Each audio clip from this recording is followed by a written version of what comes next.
ये कंपनी 58% से ग्रो कर सकती है, पर एक प्रॉब्लम है, इस क्वार्टर में इनकी सेल्स 58% से ग्रो हुई है, पर इसका प्रॉफिट सिर्फ 46% से ग्रो हुआ है, यानी कि इसका मार्जिन कंप्रेशन हो रहा है। तो ये तो कंसर्न की बात होती है। पर एफआईआई और डीआईआई तो लगातार इस कंपनी में अपना स्टेक बढ़ाते जा रहे हैं। इसकी पीई रेशो है 28 के आसपास की। तो क्या ये वैल्यूएशन सेंस भी बनाती है?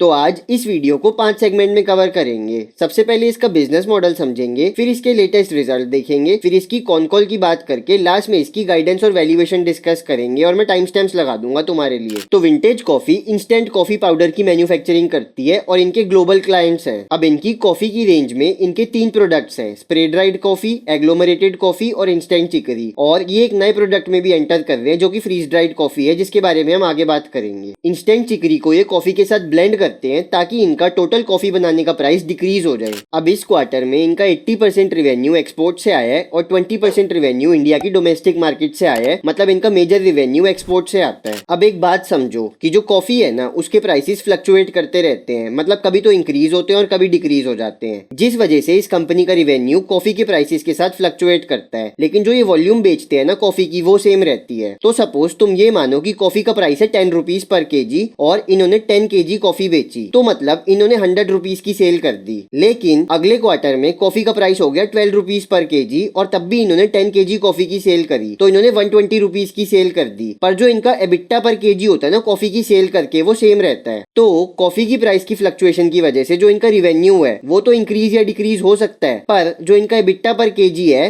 वो सेम रहेगा, चाहे कॉफी का प्राइस इंक्रीज हो या डिक्रीज हो। तो हमें बेसिकली इस कंपनी में ये ट्रैक करना पड़ेगा कि ये कितने वॉल्यूम ऑफ कॉफी को सेल कर रहे हैं, दूसरा इनका एबिट्टा पर केजी कॉफी में इंक्रीज हो रहा है या नहीं। अब जैसे जो इनके कस्टमर्स के साथ लॉन्ग टर्म कॉन्ट्रैक्ट्स भी होते हैं ना, वो वॉल्यूम पे फिक्स्ड होते हैं, क्योंकि कॉफी के प्राइस तो ऊपर नीचे हो सकते हैं। तो सपोज इनके कस्टमर के साथ इनका कोई लॉन्ग टर्म कॉन्ट्रैक्ट है, तो वो वॉल्यूम पे फिक्स्ड है कि भाई तुम हमें इतने टाइम बाद इतने वॉल्यूम ऑफ कॉफी बीन्स बना के सप्लाई करोगे। उस टाइम पे जो भी कॉफी का प्राइस होगा ना, उसके हिसाब से इनको उसका रिवेन्यू मिल जाएगा।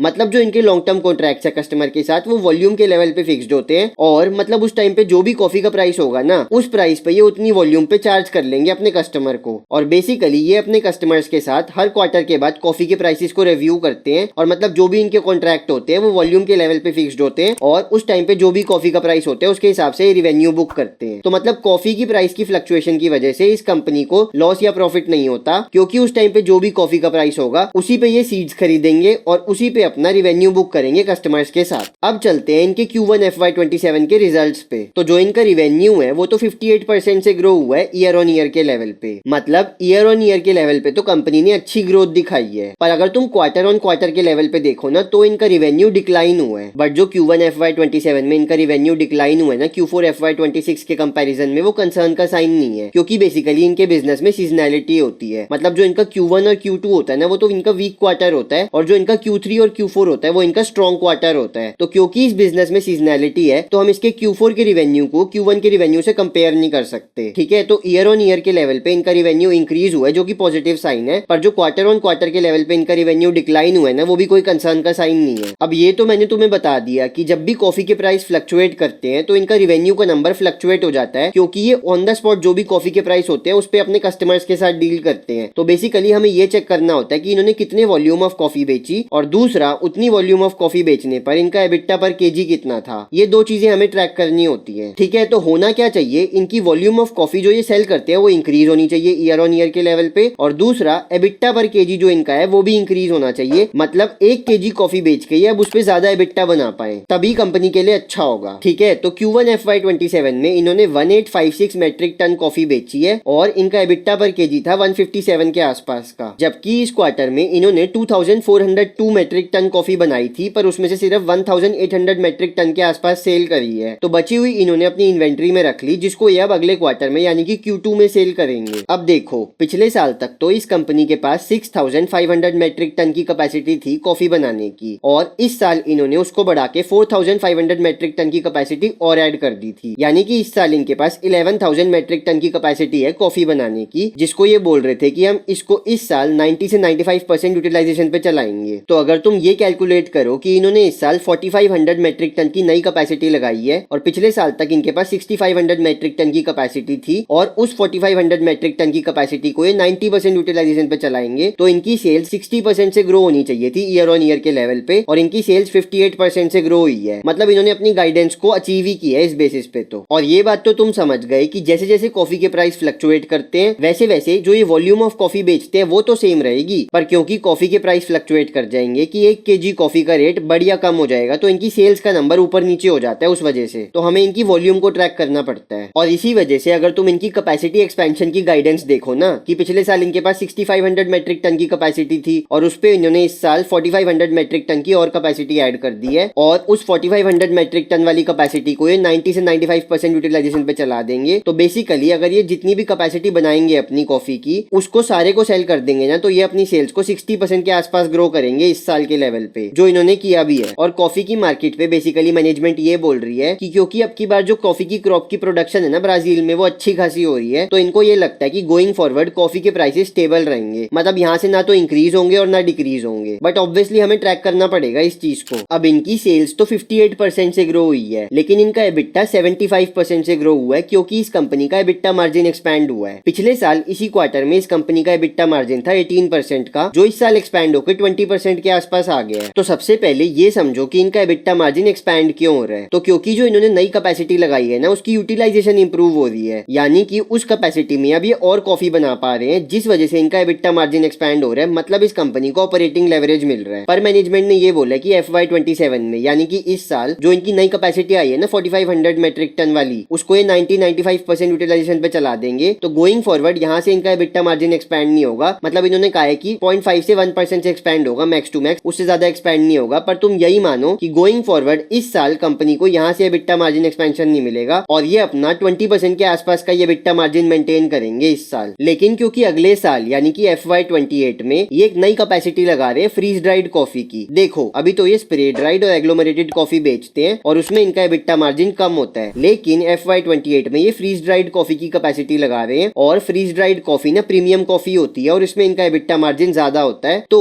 FY28 में जब इनकी फ्रीज ड्राइड कॉफी की कैपेसिटी लाइव हो जाएगी ना तो उसमें इनका एबिटा मार्जिन ज्यादा होता है। तो FY28 में इनका एबिटा मार्जिन एक्सपैंड कर सकता है। लेकिन FY27 में क्योंकि ये स्प्रे ड्राइड और एग्लोमरेटेड कॉफी ही बेचेंगे तो FY27 में इनका एबिटा मार्जिन एक्सपैंड नहीं होगा। तो शॉर्ट टर्म में यानी कि FY27 में इनका एबिटा मार्जिन इतना ही रहेगा, जिस वजह से FY27 में अगर ये अपनी सेल्स को 50% से ग्रो करते हैं तो इनका एबिटा भी 50-60% के आसपास ही ग्रो होगा। पर FY28 में इनका एबिटा इनकी सेल से ज्यादा रेट पे ग्रो होगा क्योंकि ये फ्रीज ड्राइड कॉफी में एंटर करेंगे जो कि प्रीमियम कॉफी होती है जिसमें इनका ज्यादा एबिटा मार्जिन होता है। तो FY28 में इनका एबिटा मार्जिन एक्सपैंड होगा। और बेसिकली मैनेजमेंट ने ये बताया कि जो फ्रीज ड्राइड कॉफी है ना उसमें इनकी रियलाइजेशन 30% के आसपास बेटर होती है स्प्रे ड्राइड और एग्लोमरेटेड के कंपैरिजन में। यानी कि जब तुम 1 kg स्प्रे ड्राइड या एग्लोमरेटेड कॉफी बेचते हो 100 रुपीज की तो उस 1 kg फ्रीज ड्राइड कॉफी को तुम 130 रुपीज का बेचोगे। तो मतलब जब तुम फ्रीज ड्राइड कॉफी बेचते हो तो उसमें तुम्हारी रियलाइजेशन 30% बेटर है स्प्रे ड्राइड या एग्लोमरेटेड के कंपैरिजन में, जिस वजह से FY28 में जब इनका फ्रीज ड्राइड कॉफी का प्लांट लाइव हो जाएगा तब क्योंकि उसकी रियलाइजेशन बेटर है तो इनका एबिटा मार्जिन एक्सपैंड होगा। और मैनेजमेंट ये बोल रही है कि FY28 में हमारा कंसोलिडेटेड एबिटा मार्जिन 22 से 23% के आसपास आ जाएगा और इस क्वार्टर में इनका एबिटा मार्जिन है 20% का। तो ऑल्दो FY27 में इनका एबिटा मार्जिन 0.5 से 1% से ही एक्सपैंड होगा। तुम यही मानो कि एक्सपैंड होगा ही नहीं। तो मतलब इस साल इनका एबिटा मार्जिन इतना कुछ एक्सपैंड नहीं होगा, लेकिन अगले साल यानी FY28 में इनका एबिटा मार्जिन 2 से 3% से एक्सपैंड होगा ईयर ऑन ईयर के लेवल पे, जिस वजह से FY28 में इनकी एबिटा की ग्रोथ इनकी सेल्स की ग्रोथ से ज्यादा रेट पे आएगी। अब तुम ये बात समझो कि ये कंपनी दो टाइप के पैक बना के बेचती है, या तो ये बल्क पैक बेचती है या कंज्यूमर पैक बेचती है। तो इनके कंज्यूमर पैक में इनका एबिटा पर केजी यानी कि इनकी रियलाइजेशन बेटर होती है एज कम्पेयर टू इनके बल्क पैक से, क्योंकि कंज्यूमर पैक ये डायरेक्टली कस्टमर को बेचते हैं जिस वजह से इनको ज्यादा एबिटा मिलता है और बल्क पैक ये किसी बिजनेस को बेचते हैं तो इसमें इनका एबिटा मार्जिन कम होता है। तो इनका एबिटा पर केजी इनके कंज्यूमर पैक में ज्यादा होता है जब तुम इसको बल्क पैक से कंपेयर करोगे तो। और पिछली कॉन कॉल तक तो मैनेजमेंट ये बोल रही थी कि हम गोइंग फॉरवर्ड अपने कंज्यूमर पैक की सेल बढ़ाएंगे और अपने बल्क पैक की सेल को कम करेंगे जिस वजह से हमारा मार्जिन एक्सपैंड होगा। लेकिन इस क्वार्टर में यानी कि Q1 FY27 में इन्होंने 55% तो अपने कंज्यूमर पैक बेचे हैं और 45% अपने बल्क पैक बेचे हैं, जबकि इन्होंने गाइडेंस दी थी कि हम अपने कंज्यूमर पैक को 60% तक ले जाएंगे। तो मतलब इस चीज पे तो इन्होंने अपनी गाइडेंस को अंडर अचीव किया है। और गोइंग फॉरवर्ड भी इस कंपनी का जो पैकेजिंग मिक्स है ना, मतलब जितना ये बल्क और कंज्यूमर का पैक बेचते हैं उसका रेशो वो सेम ही रहेगा। तो इनका एबिटा पर केजी जो है 160 से 170 के बीच में ही रहेगा जो अभी है। मतलब गोइंग फॉरवर्ड यहाँ से इनका एबिटा पर केजी इंक्रीज नहीं होगा इस साल। तो ये भी यही चीज बता रहा है कि इस साल इनका मार्जिन इंक्रीज होना थोड़ा मुश्किल ही है। अब ऑल्दो इनका एबिटा 75% से ग्रो ग्रो हुआ है, लेकिन अगर तुम इनका प्रॉफिट आफ्टर टैक्स देखोगे ना तो वो तो सिर्फ 46% से ग्रो हुआ है। तो यानी कि इनका प्रॉफिट इनके एबिटा से कम रेट पे ग्रो हो रहा है। तो ये तो कंसर्न की बात होनी चाहिए। पर इससे पहले मैं तुम्हें ये बताऊं कि क्या ये कंसर्न की बात है या नहीं है। अगर तुम्हें ये रिसर्च पसंद आ रही है ना तो सबसे पहले अभी के अभी इस वीडियो को लाइक कर दो। तो चलो अब इनके प्रॉफिट आफ्टर टैक्स पे चलते हैं। तो देखो, जो इनका प्रॉफिट आफ्टर टैक्स सिर्फ 46% से ग्रो हुआ है, जबकि इनकी सेल्स 58% से ग्रो हुई है और इनका एबिटा 75% से ग्रो हुआ है। लेकिन फिर भी ये कंसर्न की बात नहीं है, क्योंकि पिछले साल तक तो ना इस कंपनी पे कम टैक्स रेट लगता था। यानी कि पिछले साल तक तो इस कंपनी पे 8 से 10% का टैक्स रेट लगता था, लेकिन इस साल से इस कंपनी पे फुल कॉर्पोरेट टैक्स रेट लग रहा है, यानी कि 25% का टैक्स रेट लग रहा है। जिस वजह से ऑल्दो इनके प्रॉफिट बिफोर टैक्स में तो अच्छी ग्रोथ आई है, पर क्योंकि इनका टैक्स रेट इंक्रीज हो गया ना ईयर ऑन ईयर के लेवल पे, तो इनके प्रॉफिट आफ्टर टैक्स में सिर्फ 46% की ग्रोथ आई है। तो मतलब ये कंसर्न का साइन नहीं है। ये इसलिए हो रहा है क्योंकि पिछले साल तक तो ये कंपनी कम टैक्स रेट भरती थी और इस साल से इनको फुल कॉर्पोरेट टैक्स रेट भरना पड़ रहा है, यानी कि 25% का टैक्स रेट भरना पड़ रहा है। अब पिछले 3 क्वार्टर से ना ये 25% का टैक्स रेट ही भर रहे हैं। तो मतलब एक क्वार्टर और की बात है, उसके बाद इनका जो ये टैक्स रेट है ना वो नॉर्मलाइज हो जाएगा, तो इनका बेस नॉर्मलाइज हो जाएगा। तो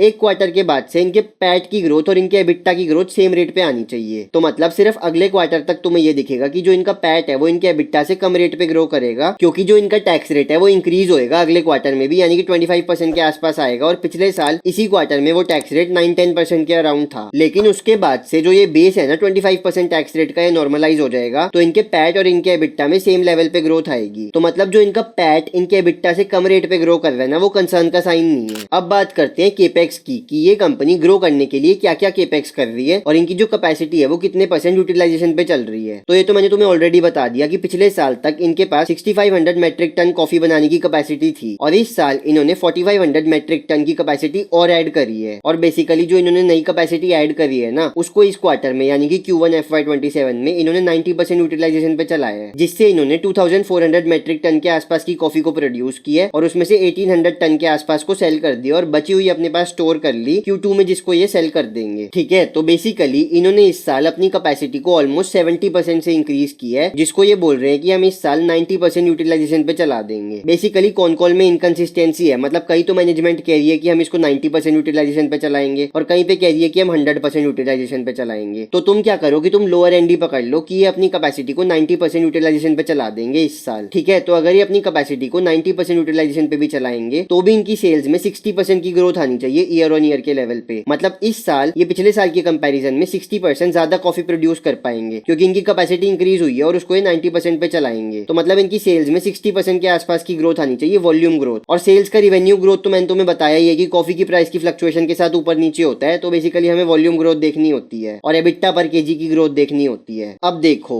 इनके पास इस साल तो 11,000 मेट्रिक टन की कैपेसिटी हो गई कॉफी बनाने की, जिसमें ये स्प्रे ड्राइड और एग्लोमेरेटेड कॉफी बनाएंगे। ठीक है, लेकिन अगले साल यानी कि FY28 में ये 5500 मेट्रिक टन की और कैपेसिटी ऐड कर रहे हैं, जिसमें ये फ्रीज ड्राइड कॉफी बनाएंगे। और मैंने तुम्हें बताया था कि फ्रीज ड्राइड कॉफी ना प्रीमियम कॉफी होती है, मतलब उसमें इनकी रियलाइजेशन स्प्रे ड्राइड और एग्लोमेरेटेड कॉफी से 30% ज्यादा है। तो अगले साल यानी कि FY28 में इस कंपनी के पास 16,500 मेट्रिक टन की कैपेसिटी हो जाएगी, जिसमें 11,000 मेट्रिक टन की कैपेसिटी तो इनकी स्प्रे ड्राइड और एग्लोमेरेटेड कॉफी की होगी और 5500 मेट्रिक टन की कैपेसिटी इनकी फ्रीज ड्राइड कॉफी की होगी। और बेसिकली जो इनकी 5500 मेट्रिक टन की कैपेसिटी ये अगले साल ऐड करेंगे ना, उसको ये Q2 से फंक्शनल कर देंगे और उससे इनकी कितने % सेल्स ग्रोथ आ पाएगी ना, ये मैं तुम्हें इनकी गाइडेंस में बताऊंगा। अब जो मैंने इनकी पिछली वीडियो कवर की थी ना विंटेज कॉफी की, उसमें मैंने तुम्हें बताया था कि जो फ्रीज ड्राइड कॉफी की कैपेसिटी ये लगा रहे हैं उसके लिए ये डेट उठाएंगे यूरोपियन मार्केट से, और उस डेट का कंपोनेंट इनका H2 FY27 में इनकी बैलेंस शीट पे आना स्टार्ट हो जाएगा। तो मतलब उस चीज में तो कोई चेंज नहीं है कि ये 400 करोड़ का डेट उठा रहे हैं यूरोपियन मार्केट से, और बेसिकली यूरोप से इसलिए उठा रहे हैं क्योंकि वहां पे इनको कम इंटरेस्ट देना पड़ रहा है इंडिया के कंपैरिजन में, और उसका इंटरेस्ट का कंपोनेंट अब इनके H2 FY27 से इनकी बैलेंस शीट में आना स्टार्ट हो जाएगा। अब बात करते हैं इस कंपनी के कैश फ्लो के बारे में और इनकी वर्किंग कैपिटल साइकिल के बारे में। तो देखो, पिछली कॉन कॉल में इन्होंने ये गाइडेंस दी थी कि FY27 में हमारा ऑपरेटिंग कैश फ्लो पॉजिटिव हो जाएगा, और मैनेजमेंट ने अपनी गाइडेंस को रीइटरेट कर दिया। मतलब उन्होंने ये बोला कि हम ऑन ट्रैक है और FY27 में हमारा कैश फ्लो पॉजिटिव ही होगा। तो मतलब ये तो अच्छी बात है कि ये इतनी छोटी कंपनी है और ये पॉजिटिव कैश फ्लो को टारगेट कर रही है और मतलब ऑन ट्रैक है उसको अचीव करने के लिए भी। अब जो इनकी वर्किंग कैपिटल साइकिल है वो 120 से 130 डेज के अराउंड है, और बेसिकली मैनेजमेंट ये बोल रही है कि गोइंग फॉरवर्ड मतलब ये वर्किंग कैपिटल साइकिल को ना इतने पे ही मेंटेन करेंगे, यहाँ से इनकी वर्किंग कैपिटल साइकिल और इंप्रूव नहीं होगी और ना ही यहाँ से डिटीरियोरेट होगी। मतलब ये अपनी वर्किंग कैपिटल कैपिटल साइकिल को 120 से 125 डेज के अराउंड ही मेंटेन करेंगे गोइंग फॉरवर्ड भी। अब इससे पहले मैं ये बात करूं कि इस कंपनी ने अपनी कॉन कॉल में अपने बिजनेस के फ्यूचर आउटलुक के बारे में क्या क्या बताया है। सबसे पहले ये समझो कि ऐसी जो हाई ग्रोथ कंपनीज होती है ना, जो 50-50% से ग्रो कर रही होती है, उनको हमें हर 3-3 महीने में ट्रैक करना पड़ता है। ऐसा नहीं होता कि तुमने एक बार कंपनी को पढ़ लिया और फिर उसको भूल गए। हर 3 महीने में जब उसका रिजल्ट आता है तो उसको लगातार ट्रैक करना पड़ता है कि क्या जो कंपनी ने कहा है वो उसको एग्जीक्यूट भी करके दिखा पा रही है या नहीं करके दिखा पा रही। क्योंकि अगर किसी कंपनी ने ये बोला कि मैं 50% से ग्रो करूंगी और सिर्फ 20% से ग्रो किया ना रिजल्ट में, तो उसका स्टॉक 2 दिन में 20 से 30% भी गिर सकता है। तो मतलब लगातार इन कंपनीज को हर 3-3 महीने में ट्रैक करना पड़ता है। और इस चैनल पे जो भी कंपनीज मैं तुम्हारे साथ शेयर करता हूँ ना, उनकी ट्रैकिंग में लगातार कंटिन्यू रखता हूँ।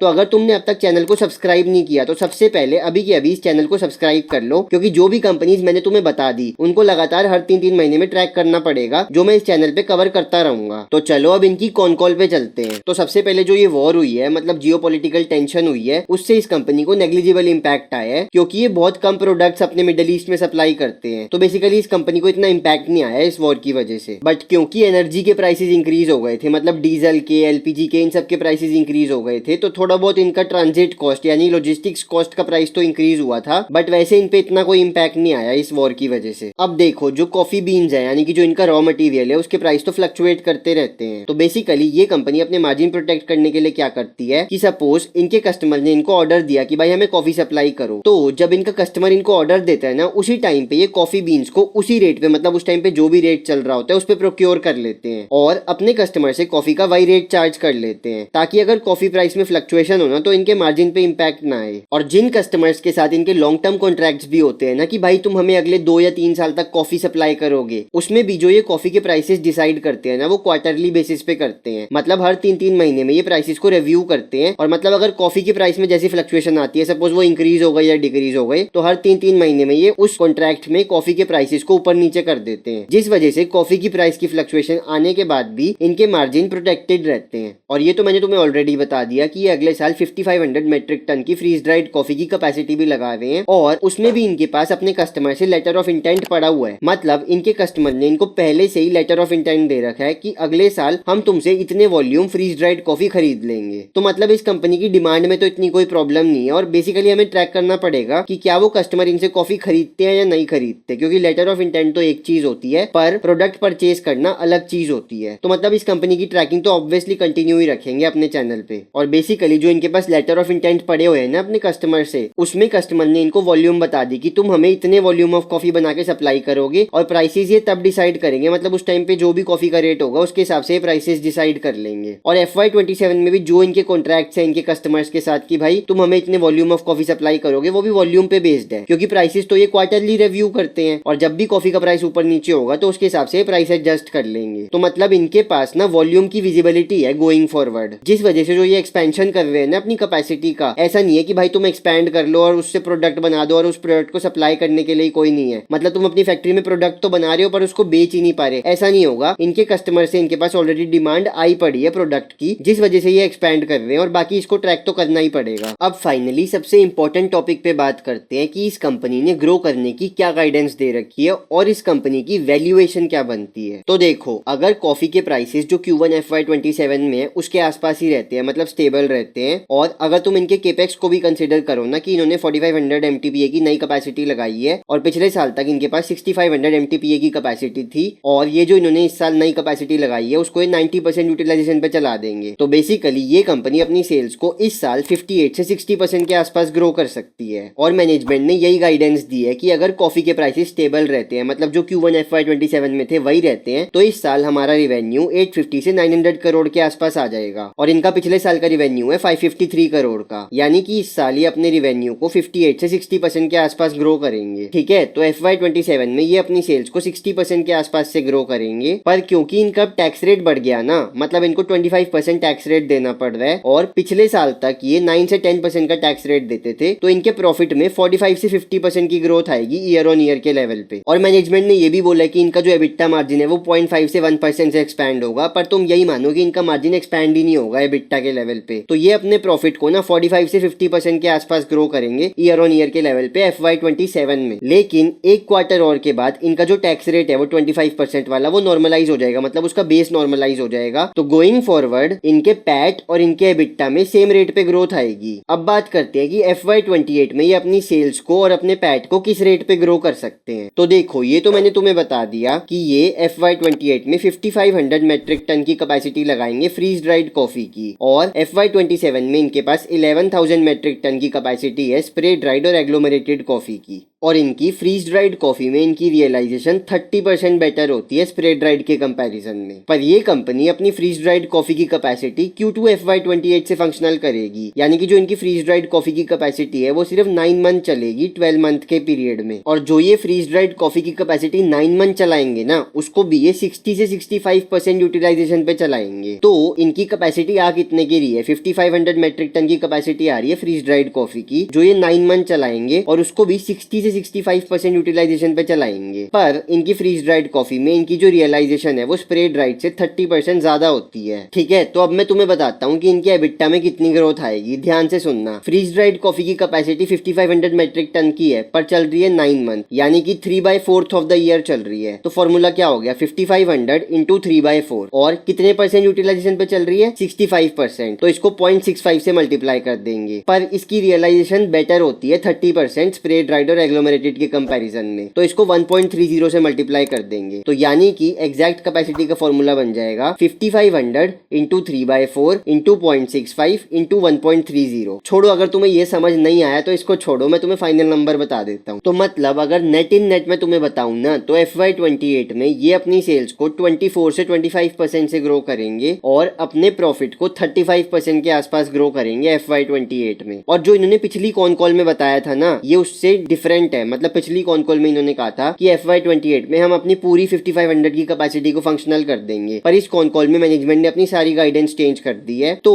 अब इनका फाइनल गाइडेंस ये बनती है कि FY27 में, यानी कि इस साल, तो ये अपनी सेल्स को 60% के आसपास ग्रो करेंगे और अपने प्रॉफिट को 45 से 50% के आसपास ग्रो करेंगे। और FY28 में क्योंकि इन्होंने डिले कर दिया जो नई कैपेसिटी लगा रहे थे उसकी फंक्शनिंग, तो FY28 में ये अपनी सेल्स को 21 से 25% के आसपास ग्रो करेंगे और अपने प्रॉफिट को 35% के आसपास से ग्रो करेंगे। तो ये हो गई इसकी गाइडेंस। अब चलते हैं इसकी वैल्यूएशन पे। अब वैल्यूएशन निकालने के लिए तो मैं सिर्फ FY27 की फिगर्स कंसीडर करूंगा, क्योंकि FY28 तो बहुत दूर है। तब तक तो इस कंपनी को हर 3-3 महीने में लगातार ट्रैक करना पड़ेगा। तो सबसे पहले इसकी PE रेशो निकालेंगे और फिर इसकी पेग रेशो निकालेंगे। तो PE रेशो निकालने का तरीका तुम्हें पता ही है। PE रेशो निकालने का तरीका होता है current market cap divided by इस साल का एस्टिमेटेड पैट कितना है, और इस कंपनी का करंट मार्केट कैप है 2260 करोड़ के आसपास का। और ये कंपनी इस साल अपने पैट को 45 से 50% के आसपास ग्रो कर सकती है। तो मतलब इनका इस साल का एक्सपेक्टेड पैट होगा 105 करोड़ के आसपास का। तो इसकी PE रेशो हो गई current market cap divided by इस साल का एक्सपेक्टेड पैट कितना है, तो इसकी PE रेशो हो गई 2260 डिवाइडेड बाय 105। तो इसकी PE रेशो हो गई 22 के आसपास की। और ये कंपनी इस साल अपने पैट को 45% से ग्रो कर सकती है। तो इसकी पेग रेशो हो गई PE रेशो डिवाइडेड बाय इस साल पैट में कितने परसेंट की ग्रोथ एक्सपेक्टेड है, तो इसकी पेग रेशो हो गई 22 डिवाइडेड बाय 45, यानी कि इस कंपनी की पेग रेशो हो गई 0.5 के आसपास की। लेकिन एक बात ध्यान से समझो, इस साल तो ये अपने पैट को 45 से 50% के आसपास ग्रो कर लेंगे, लेकिन अगले साल यानी कि FY28 में ये अपने पैट को सिर्फ 35% के आसपास ग्रो कर पाएंगे। मतलब 30 से 35% के आसपास ग्रो कर पाएंगे। तो जो इनके पैट की ग्रोथ की रेट है ना, वो डिक्रीज हो रही है गोइंग फॉरवर्ड। और दूसरी चीज, ये तो हो गई वैल्यूएशन पे डिस्कशन, लेकिन पर्सनली मैं कभी भी किसी भी स्टॉक में ना तो वैल्यूएशन देख के एंटर करता हूँ और ना ही वैल्यूएशन देख के एग्जिट करता हूँ। मतलब वैल्यूएशन मैटर करती है, ऐसा नहीं है कि उसको बिल्कुल ही इग्नोर कर देता हूँ, पर मेनली मैं टेक्निकल्स को वैल्यूएशन से ज्यादा इंपॉर्टेंस देता हूँ। और उन्हीं टेक्निकल्स का मैं यूट्यूब पे कोर्स भी बना रहा हूँ और उसकी वीडियोस यहाँ पे आ रही होंगी, तो फटाफट जाके उसको चेकआउट करो।